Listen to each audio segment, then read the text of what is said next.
सोचो, तुम स्पेस में हो, चारों तरफ अंधेरा, सिर्फ स्टार्स और एक अजीब सा साइलेंस। दूर एक ब्लैक होल है, दिखने में कुछ खास नहीं, लेकिन उसकी ग्रेविटी अनइमेजिनेबल है। तुम उसकी तरफ बढ़ रहे हो, अब वापस मुड़ना पॉसिबल नहीं है। लेकिन सबसे शॉकिंग बात, तुम्हें कुछ फील भी नहीं हो रहा। तो आखिर तुम ब्लैक होल में गिर जाओ तो क्या होगा? What is black hole? सबसे पहले यह समझना जरूरी है, ब्लैक होल होता क्या है। ब्लैक होल तब बनता है जब एक मैसिव स्टार अपनी लाइफ के एंड पर कोलैप्स करती है। उसका पूरा मास एक छोटी सी जगह में कंप्रेस हो जाता है। रिजल्ट, ग्रेविटी इतनी स्ट्रांग हो जाती है कि लाइट भी एस्केप नहीं कर सकती। इसलिए हम उसे ब्लैक होल कहते हैं। लेकिन ब्लैक होल के सबसे डेंजरस पार्ट अभी बाकी है। Event horizon. ब्लैक होल के अराउंड होती है एक इनविजिबल बाउंड्री, जिसे कहते हैं इवेंट होराइजन। ये वो पॉइंट है जहां से वापस आना इम्पॉसिबल है। इमेजिन करो एक वाटरफॉल। जब तक तुम एज से दूर हो तुम सेफ हो, लेकिन एक पॉइंट के बाद पानी तुम्हें खींच लेगा और फिर वापस नहीं आ सकते। इवेंट होराइजन एग्जैक्टली वैसा ही है। Time dilation. अब आते हैं सबसे शॉकिंग चीज पर, टाइम या समय।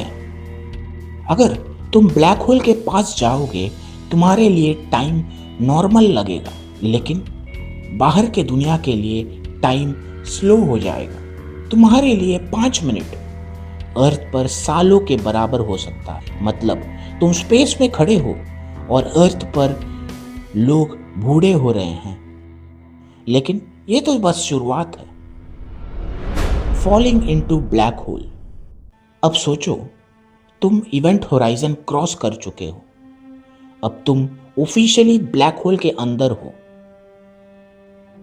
शुरुआत में तुम्हें कुछ अजीब फील नहीं होगा, लेकिन धीरे धीरे ग्रेविटी का डिफरेंस बढ़ने लगेगा। स्पेगेटिफिकेशन। तुम्हारे पैर तुम्हारे सर से ज्यादा फोर्स फील करेंगे। रिजल्ट, तुम स्ट्रेच होने लगोगे जैसे स्पेगेटी। इस प्रोसेस को कहते हैं spaghettification. Inside black hole. Singularity. Black hole के सेंटर में होता है सिंगुलैरिटी, एक ऐसी जगह जहां डेंसिटी इनफाइनाइट होती है। फिजिक्स के रूल्स काम करना बंद कर देते हैं। यहाँ टाइम का मतलब भी शायद खत्म हो जाता है। साइंटिस्ट के पास इसका एग्जैक्ट आंसर नहीं है। मतलब यूनिवर्स के सबसे बड़े सीक्रेट अभी भी अनसॉल्व्ड हैं।